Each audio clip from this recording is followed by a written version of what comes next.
When you hear the word Indonesia, what comes to mind? Bali's beaches, Jakarta's skyline, or perhaps the mighty Majapahit Empire? But what if I told you that there were once dozens of powerful kingdoms across this vast archipelago, kingdoms with rich cultures, epic wars, and legends, now almost forgotten by time? Today, we dive deep into the lost pages of Southeast Asian history, revealing the forgotten kingdoms of the Indonesian archipelago that the world never learned about. 1.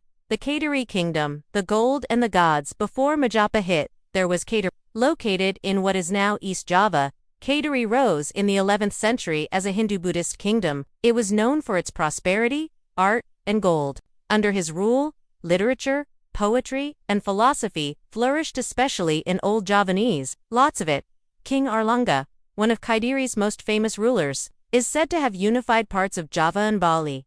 Some of the earliest forms of wayang stories were born here, tales that still echo in Indonesian performances today. Even the famous Chinese monk Yigang studied here in the 7th century. From the 7th to the 13th century, Srivijaya dominated trade routes across the Malacca Strait. 2. The Srivijaya Empire. The lost maritime power Srivijaya wasn't just a kingdom, it was a maritime empire. Based in Palembang, Sumatra, it was a Buddhist kingdom that welcomed scholars from as far as India and China. Gold, spices, and silk flowed through its harbors. But by the time the world turned its eyes to Southeast Asia, Srivijaya had already crumbled. His legend is one of power, ambition, and spiritual mastery. The Kutai Martadipura Kingdom, a Hindu kingdom, existed as early as the 4th century. 3. The Singhasari Kingdom, the warrior mystics. In the 13th century, Singhasari rose as a Hindu-Buddhist kingdom ruled by warrior kings and mystics. Ken Arok,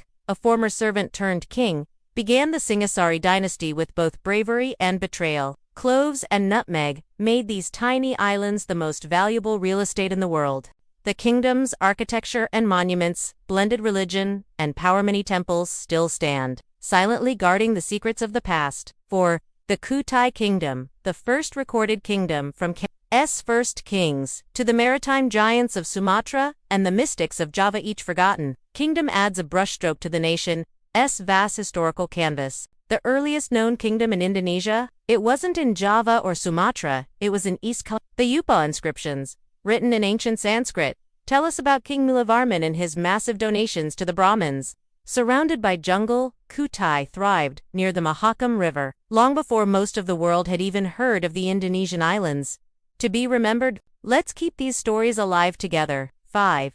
The Tidore and Ternate Sultanates. Spice and strategy. Far to the east, in the Maluku Islands, the sultanates of Ternate and Tidore battled over one thing: spices. These Muslim sultanates resisted European colonization for centuries, forging global trade networks with Arabs, Indians, and even Chinese merchants. Although now quieter, the legacy of these kingdoms shaped global history and made Indonesia the heart of the spice trade. Indonesia is more than a country, it's a living museum of civilizations. Even today, their stories echo in dances, languages, beliefs, and temples. They're not gone, they're simply waiting. If this video opened your eyes to a new side of Indonesia, hit that like button, subscribe for more hidden history, and comment below which forgotten kingdom amazed you the most.